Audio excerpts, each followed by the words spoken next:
Tällä kertaa nyt on vuorossa osuuskunta, osuuskumma, joiden aiheena on tieteis- ja fantasiakirjallisuus ja yhteiskunnallisen muutoksen kuvitelmat. Mitä ne ovat? He itse esittelevät itse itsensä. Olkaa hyvä. Kiitos paljon. Kiitos kun saatiin tulla tänne. Mä olen Saara Henriksson ja mä haastattelen meidän kirjailijoita Katariina Heikkilää ja Carita Forsgrénia tänään. Ja itsestäni ihan lyhyesti sanon, olen tamperelainen kirjailija, mutta myös osuustoiminnallisessa osuuskummakustannuksessa ollut mukana 13 vuoden ajan, ja tämmöinen osuustoiminnallinen yhteisöllinen kustannustoiminta on se meidän juttu. Eli kustannamme sellaista kirjallisuutta, mitä itse haluaisimme suomalaisessa kirjallisuuskentässä nähdä ja lukea, ja pyrimme sitten kattamaan semmoisia alueita, mitä isot kaupalliset kustantajat omissa ohjelmissaan sitten helposti eivät kata, kuten erityisesti aikuisille lukijoille suunnattu tieteis- ja fantasiakirjallisuus ja monet muut tähän samaan kenttään kuuluvat lajit, kuten esimerkiksi uuskumma ja kauhukirjallisuus. Ja esittelisittekö itsenne, kuka olet, mistä tulet, ja ennen kaikkea uuden kirjanne 2 melko lailla painottuoretta, aivan uutta teosta meidän tamperelaisilta kirjailijoilta. Katariina, ole hyvä, saat aloittaa. No niin, kiitos. Mä oon Katariina Heikkilä, mä oon fantasiakirjailija Tampereelta, ja tämä Merenkirkas Nummenhämärä on mun toinen romaanini. Se on fantasiakirja, se sijoittuu tämmöiseen teollistuvaan fantasiamaailmaan, ja se kertoo 2 ystävästä, jotka päätyy eri puolille sisällissodassa. Mä en halunnut kirjoittaa itse sodasta tai taistelemisesta, vaan mua kiinnosti ne sodan syyt ja seuraukset ja sitten ne vaikutukset ihmissuhteeseen. Että mä halusin tutkia sitä, miten tämmöiset yhteiskunnalliset jännitteet ajaa nämä 2 parasta ystävää erilleensä toisista, ja miten se suhde sitten muotoutuu uudelleen sodan jälkeen ihan uusissa olosuhteissa. Kiitos. Karitalla on semmoinen käsimikrofoni, laitatko sen päälle silleen, että siihen syttyy vihreä valo. Ja sitten se ottaa sinun äänesi sieppaa. Toimiiko? Toimii, hyvä. Joo, siis mä oon Carita Forsgrén, kans tamperelainen kirjailija. 8 romaania on nyt tähän mennessä ilmestynyt, jos on oikein laskenut, niin 8 Iättömät. Mä oon myös visuaalisen suunnittelun lehtori Tampereen ammattikorkeakoulussa ja visuaalinen suunnittelija, ja teen myös animaatio. Ja jonkin verran teen myös käsikirjoittamista tuotantoyhtiöille. Eli semmoinen, miten voisi sanoa, monia ottelija. Nerokas käsikirjoittaja ja ohjaaja. Just. No, jos mä nyt tuosta uudesta kirjasta Iättömistä kerron, se on nyt tällä viikolla ilmestynyt osuuskummalta tosiaan. Ja tämä on nykyhetkeen sijoittuva tieteistrilleri, voisi sanoa, jossa kosmetiikka, tämmöinen perheyritys löytää tämmöisen eliksiirihoidon, joka todellakin sitten nuorentaa ihmisiä vuosilla ja vuosikymmenillä, jota ne sitten alkaa myymään todella kalliilla hinnalla. Kertoo myös ihmisten luontosuhteista, koska ne on saanut sen tämmöisestä suosta, sienirihmastosta, ja siinä sitten alkaa käymään kaikenlaista hankaluutta, että ei se nyt ihan niin helppoa ollutkaan saada sitä kuolemattomuutta. Ja yllättävän ajankohtainen tämä on, kun olette varmaan näitä niin kuin Putinin ja Xiin puheita kuullut, että ne on myös kiinnostuneita kuolemattomuudesta, nämä maailmanjohtajat tällä hetkellä. Nämä on melko karmivia uutisaiheita kyllä kieltämättä. Me ollaan yhteisöllisenä kustantamona, niin me ollaan näitä käsikirjoituksia ollaan keskenämme luettu. Tietenkään kaikki emme ole lukeneet kaikki, mutta näitä Molempien näiden kirjojen vaiheita olen itse seurannut jo siellä käsikirjoitusvaiheessa. Ja vaikka siis tietysti jokainen kirjoitamme sitä omaa näkemystämme ja omista erityiskiinnostuksen kohteista, niin sitten myöskin niin kuin jotakin yhteistä meillä minusta kaikilla kolmella ja sitten näillä muillakin osuuskumman kirjailijoilla on. Kerrotteko vielä tarkemmin, mikä sai sinut kirjoittamaan juuri tämän kirjan? Ja juuri nyt. Ja vapaassa järjestyksessä, vaikka Katariina taas saa aloittaa, ole hyvä. No mä tuossa edellisessä vastauksessa jo aika lailla sivusinkin sitä, että minua kiinnosti tämä sota-aihe. Mä oon opiskellut kansainvälistä politiikkaa ja siellä sitten monenmoiseen erilaiseen konfliktiin on joutunut perehtynyt ja sitten kun on tämmöinen spefikirjailijan mieli, että alkaa miettiä kaikkia mitä jos kysymyksiä, niin sitten mä halusin koittaa kirjoittaa sitten tämmöisen vähän niin kuin sotakirjan fantasiamaailmaan, mutta vähän sitten erilaisen, että en tosiaan halunnut kirjoittaa siitä itse taistelemisesta, vaan siitä niin kuin yhteiskunnan ja ihmisten kannalta. Ja sitten myöskin näiden kahden päähenkilön tarina niin on ehkä sillä lailla niin kuin verevämmin tai vähän konkreettisemmin kuvattu kuin mitä sitten ihan perinteisessä sotakirjallisuudessa sitten ehkä näitä taisteluita ja manööverejä.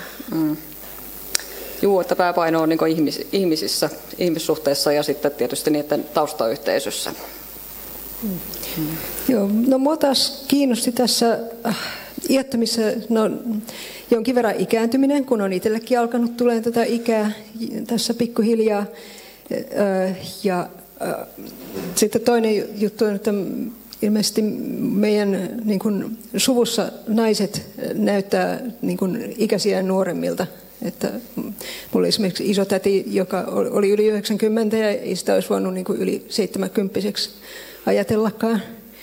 Ja minua itseäni on luultu yleensä niin kuin 10-15 vuotta nuoremmaksi kuin mitä mä oon. Niin kuin siitä lähtien suurin piirtein, kun mä oon ollut 20, mikä on vähän nolo ollut joskus.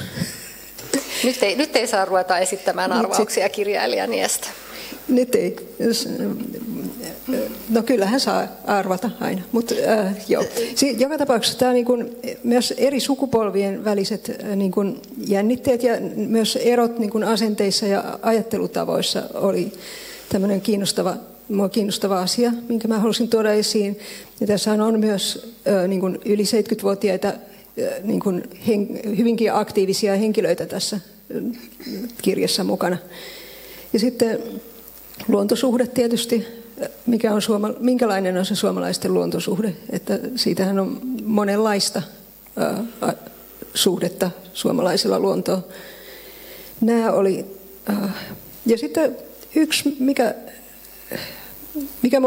mikä tuli siihen mukaan jotenkin itsekseen, oli tuo työelämä, koska on itse aktiivisesti työelämässä mukana ja jotenkin tuntui siltä, että sitä on ehkä käsitelty vähemmän. No, ehkä spekulatiivisessa kirjallisuudessa tai ihan muutenkin. Että minkälaista on nämä olla kokouksissa ja muuta tämmöistä. Mä en tiedä, miten Saara, sä oot sen niin kuin lukenutkin. Siinä on paljon vakavia aiheita, niin kuin just tämä ikäännyn, olen työelämässä, yrittäjäperhe, mutta se on hauska kirja. Siis, no, hyvä, että sä sanot. ei ole kuivaa asiaa. Voin vahvistaa. Mä olen itse oikolukenut tämän iättömät ja voin vahvistaa, että on humoristista luettavaa. Hauska kuulla, että oli hauskaa. Mennään vähän lähemmin tähän päivän teemaan ja kosketellaan yhteiskunnallista muutosta. Kuvailisitteko, jos pystytte liikaa juonesta paljastamatta, millainen yhteiskunnallinen muutos kirjassa tapahtuu? Ja aloitan vaikka Karita tällä kertaa. Okei. Ole hyvä. Niin, siis tässähän... Johdatteleva kysymys. Niin. No Skifissähän ylipäänsä, Katariina jo mainittikin sen, että se on aina se mitä jos. Niin tässä kohtaahan mä lähdin myös niin kuin miettimään sitä mitä jos kysymystä, että mitä jos metsissä elävät nämä mykorrhiza sienirihmastot olisikin niin kuin ajattelevia olentoja, jotka pystyy kommunikoimaan ihmisten kanssa. Mitä se vaikuttaisi niin kuin yhteiskuntaan muutenkin. Ja sitten jos ne todellakin myy kosmetiikkafirmalle tämmöisen eliksiirin, miten se sitten vaikuttaa. Eli mitä jos yhtäkkiä ihmiset alkaakin, niin kuin vanhat ihmiset muuttuu nuoriksi. Itse asiassa nyt kun mä tätä ajattelen jälkikäteen, niin tätä olisi voinut enemmänkin aukaista täällä tuossa kirjassa, koska mun muutamassa edellisessä kirjassa mä oon kyllä enemmänkin tätä käsitellyt, tätä yhteiskunnallista muutosta. Me ehkä palaamme tähän vielä hetken päästä. Niin, koska siinähän oli se ylimenovaihe niin kuin lähitulevaisuudesta tämmöiseen romahtaneeseen yhteiskuntaan ja miten sitten jälleen rakennetaan se. Katariina, yhteiskunnallinen murros, kerrotko vähän minkälainen tapahtuma on käynnissä? Joo, eli tässä Merenkirkas Nummenhämärä -kirjassani mä kuvaan siinä ensinnäkin yhteiskuntaa, joka ajautuu sisällissotaan. Eli siinä nämä yhteiskunnalliset jännitteet kiristyy ja hallituksen otteet kovenee ja sitten se taas lietsoo kapinan mieltä entisestään. Ja tämä kuvataan toisen päähenkilön näkökulmasta tämmöisen tallipiian, joka alkaa sitten havahtua näihin epäkohtiin ja alkaa kyseenalaistaa itsestäänselvyyksiä, joita hänelle on opetettu ja sitten löytää vastarinnan pariin. Ja ehkä hiukan spoilaa, mutta toinen osa on sitten taas semmoinen, että se siinä tutkitaan sitten taas sitä, mitä sen sodan jälkeen tapahtuu. Ja näkökulma vaihtuu nyt sitten niin kuin toiseen päähenkilöön, eli asemansa menettäneeseen aatelisnaiseen, joka joutuu sitten sopeutumaan ihan uudenlaisiin oloihin ja kattelee vierestä, kun yritetään rakentaa vähän tasa-arvoisempaa yhteiskuntaa ja kuinka tasa-arvoinen se sitten lopulta on, niin se sitten jää lukijan selvitettäväksi. Ja Merenkirkas Nummenhämärä, vaikka sijoittuu tuonne fantasiakirjallisuuden lajityyppiin, niin kuitenkin sieltä on lukijalle nähtävissä niin kuin myös meidän historiastamme tuttuja elementtejä. Ja aatelis nainen ja tallipiika on myöskin sitten tämmöinen myös suomalaisesta kirjallisuudesta eri tavoilla tuttu aihe, mitä tallipiikasta Mennään tästä naisesta ja tallipiihasta hieman johdattelevasti seuraavaan kysymykseen. Miten yhteiskuntaluokka näkyy näissä kahdessa kirjassa, Merenkirkas Nummenhämärä ja Iättömät, ja millä tavalla nämä luokat sitten asettuvat mahdollisesti konfliktiin keskenään? Ja Katariina, jatkaisitko? No mun mielestä tässä on aika perinteinen tämmöinen luokkakonflikti, että tämähän on ihan työväenkirjallisuutta käytännössä. Että tässä on vastakkain tämmöinen rikas kolonialistinen maata omistava yläluokka ja sitten työtä tekevät alkuasukkaat, joilta on käytännössä viety niin kaikki poliittisen vaikuttamisen mahdollisuudet. Ja sitten tämän kirjan ytimenä on näiden päähenkilöiden luokkarajat ylittävä ystävyys, joka sitten tämän kirjan ja erilaisten tapahtumien myötä sitten muovautuu ja muokkautuu uudelleen. Mitäs Karita, sulla on enemmän nykypäivää muistuttava yhteiskunta tai nykypäivän yhteiskunta, jossa toisaalta luokat ei ole ehkä yhtä selkeitä, mutta sitten kuitenkin on? Joo, kyllähän niistä ihan suoraan mainitaankin muutamankin otteeseen. Eli esimerkiksi tämä, joka on niin kuin maahanmuuttajien lapsi, yksi näistä henkilöistä, niin sehän vertaa tätä niin kuin etuoikeutettuna olemista niin kuin myötätuuleen, niin kuin olisi esimerkiksi polkupyöräillessä tai kävellessä, kun on myötätuuli takana, niin silloin sitä ei huomaa. Sen ottaa niin kuin semmoisena, että joo, tämä on luonnollista, näin sen pitää olla. Mutta heti kun se kääntyy vastatuuleksi, niin sitten kun ei olekaan etuoikeutetussa asemassa, sit se ei olekaan enää niin. Sitten sen tuulen vasta havaittee. että nämä, jotka on etuoikeutettuja, ne ei välttämättä huomaa sitä itse. Se on se ehkä ydinajatus tässä. Sen lisäksi siinähän on yksi niistä henkilöhahmoista, joka on todella katkera toiselle, joka, no se on sen entinen kollega, voi sanoa, joka on varastanut sen ideat tämän yrityksen tuotteiksi ja sitten rikastunut. Sillä välin, kun tämä alkuperäinen idean keksijä ei ole saanut sitä yhtään mitään ja joutunut aika hankalaan tilanteeseen ilman rahaa ja romahtanut myös henkisesti. Eli tämä ihminen sitten jaksaa muistutella siitä, että hetkinen, muistatko nyt, että sä elät tässä kartanossa ja Tahmelassa ja sitten rakensit sen multa ottamilla rahoilla. Kyllähän tämä yhteiskuntaluokka tulee sillä tavalla esiin. Onko niin, että Iättömät -kirjassa tarjoiltava ikuisen nuoruuden lupaus ei olekaan sitten ihan kaikkien tässä maailmassa elävien ihmisten saatavilla tai ulottuvilla? Sekin tietysti, että sitä myydään vaan hyvin rikkaille, superrikkaille ihmisille. Nyt sellainen kysymys spekulatiivisen fiktion kirjailijoille. Merenkirkkaassa on hyvin omalakinen maailma ja Iättömät -kirjassa sitten taas laitetaan meidän maailmaamme uuteen uskoon. Miksi spefikirjailija ajattelee niin isosti? Eikö tämä niin reaalimaailma ja reaalitampere riitä? Karita, ole hyvä. Joo, siis hyvä, että muuten mainitsit Tampereen. Tämähän tapahtuu enimmäkseen Tampereella, mutta siis niin kuin tuossa jo aikaisemmin mainittiin, niin Spefissähän on tarkoitus kysyä niitä mitä-jos-kysymyksiä. Eli esitetään skenaarioita, mitkä voisi tapahtua, jos yksi tai pari asiaa olisi pikkusen toisi. Mitä silloin voisi tulla.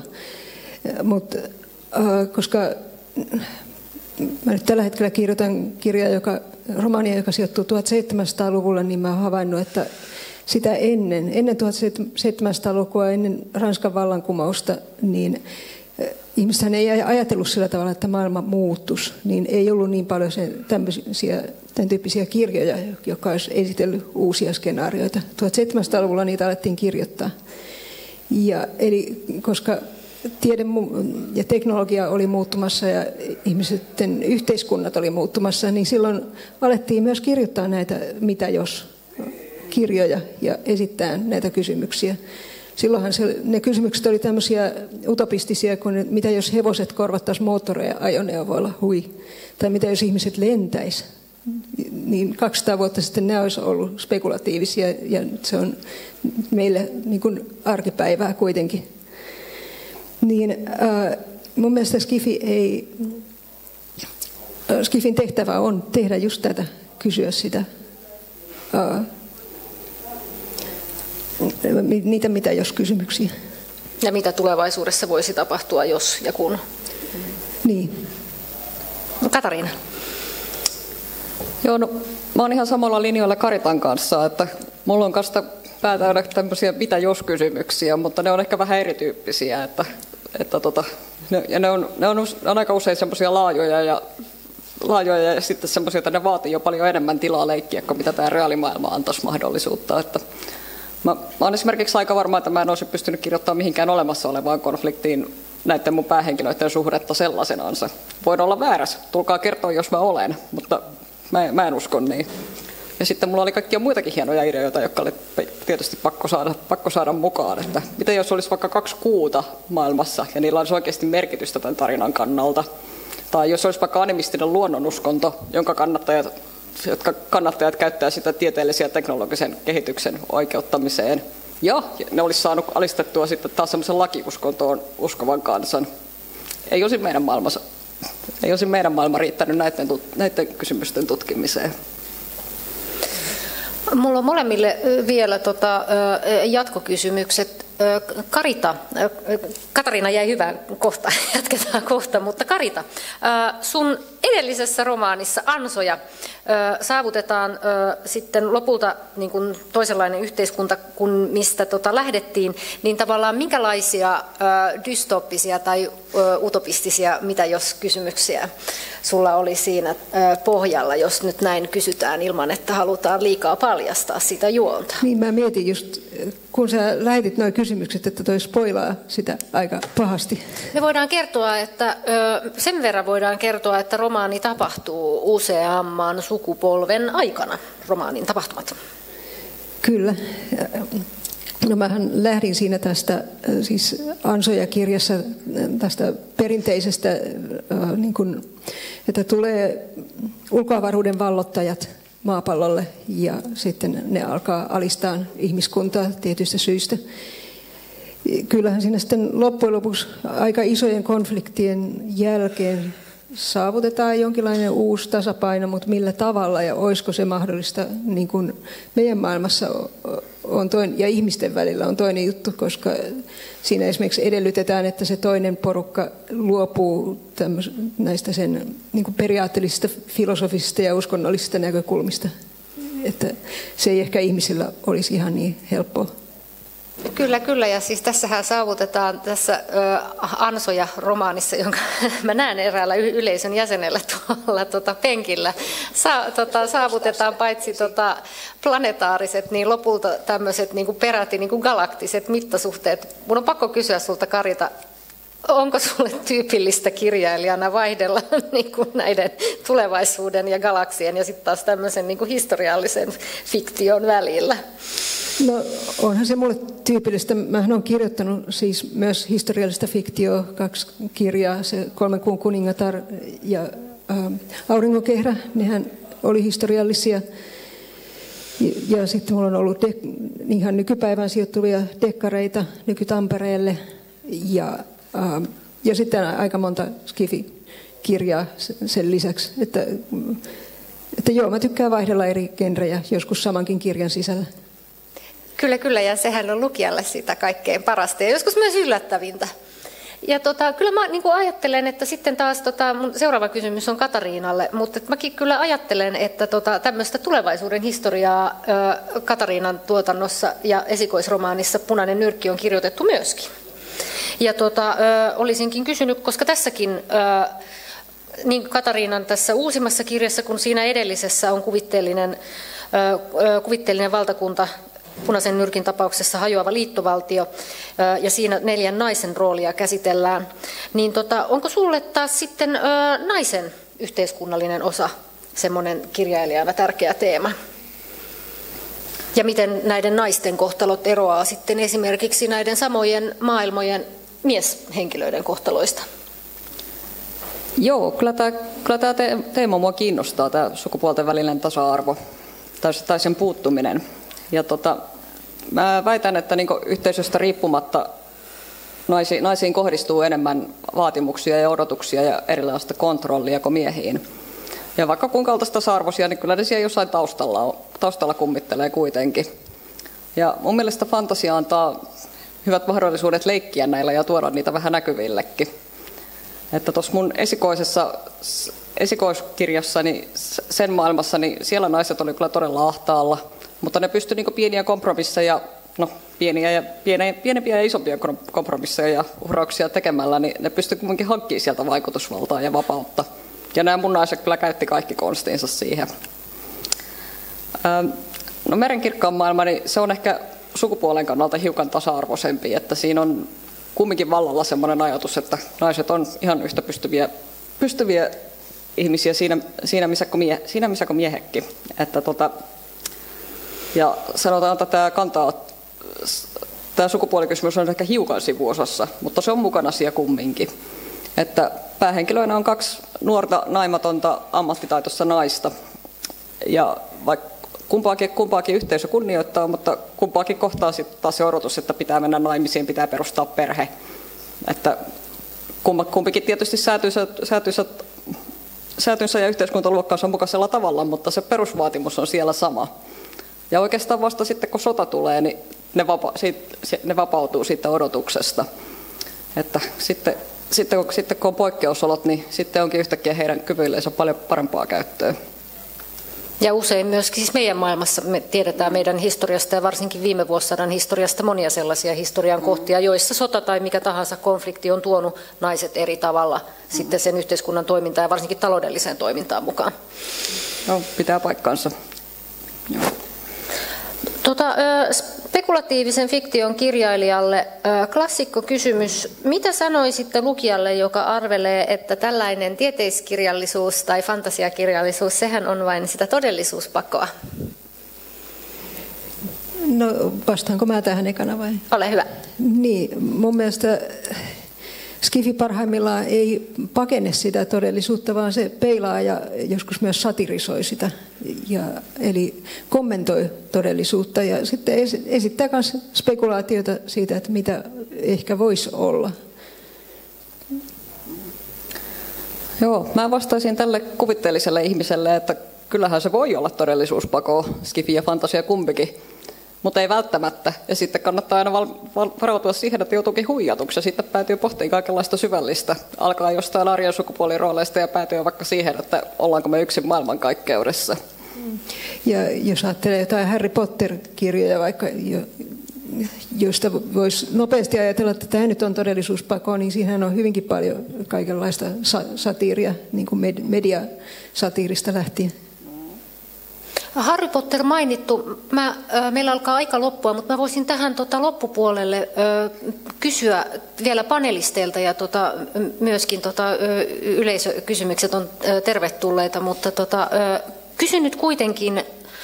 Meillä on kirjallisuuden laji, joka on ehkä suomalainen skifi ja fantasia vähän semmoisen niin pienemmän piirin harrastama ja ehkä niin kuin skifi ja fantasia kirjallisuus ylipäätään niin kuin Suomessa pienemmän lukijajoukon. Mutta kun ajatellaan tätä yhteiskunnallista murrosta, meilläkin on yhteiskunnallisen muutoksen kuvitelmat tämän paneelin aiheena, niin minkälaisia teoksia joko olette itse, minkälainen teos on ollut teille itselle merkittävä skifin fantasian puolella tämän yhteiskunnan näkökulmasta ja mitä haluaisitte ehkä suositella sitten yleisölle?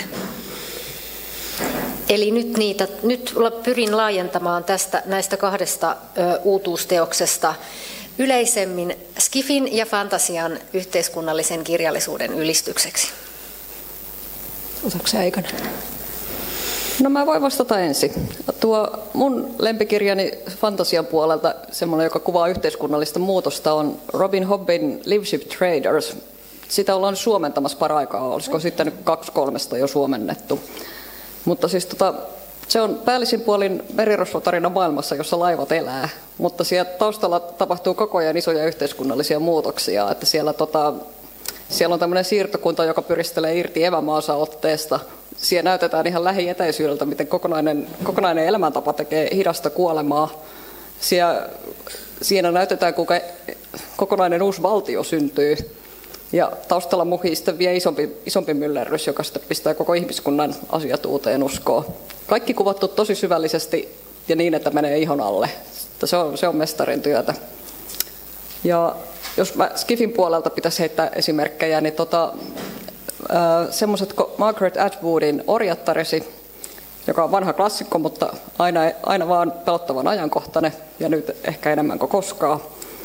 Ja sitten vähän uudempi Naomi Aldermanin Voima. Nämä on kumpikin semmoisia teoksia, missä näytetään kuinka nopeasti ja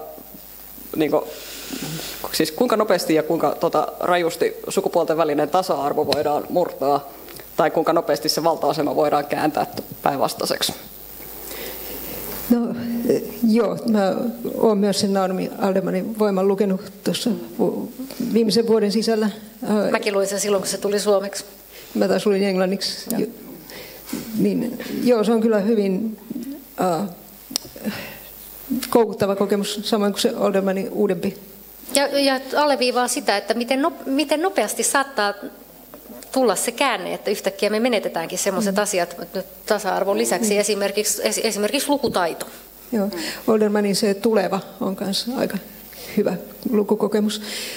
Sitten No, mä Johanna Sinisalon kanssa tuossa olin myyntipöydässä aikaisemmin ja sitten kehuin sillekin, että tykkäsin kovasti siitä sen Ukkoshuilu-kirjasta, missä mennään tähän sään hallitsemiseen ja kuinka siitä voidaan tehdä poliittinen ase. Ja sitten tämmöinen, mitä ei ole vielä suomennettu, mutta toivoisin, että suomennettaisiin, on tämmöinen Lalin Paul, eli kirjoitetaan Paul kahdella L:llä, niin The Bees, eli mehiläiset. Lapsena tykkäsin Maija Mehiläisestä, ja tämä on, sanotaanko, vähän niin kuin Maija Mehiläinen aikuisille. Siinä kuvataan mehiläisten yhteiskuntaa, joka on aika, tiedätte varmaan tarpeeksi mehiläisten yhteiskunnista, että ei se kovin tasa-arvoinen ole. Ja se on toisaalta eläinsatumainen, että siinä on fantasiaelementtejäkin, ja toisaalta hyvin raadollinen. Että voin sanoa, että siinä oli esimerkiksi kohtaus, jossa tehdään joukkomurha, jota mä en ole koskaan lukenut yhtä suurella ilolla. Kiitos Karita. Meillä on aikaa yhdelle yleisökysymykselle, jonka saa nopein.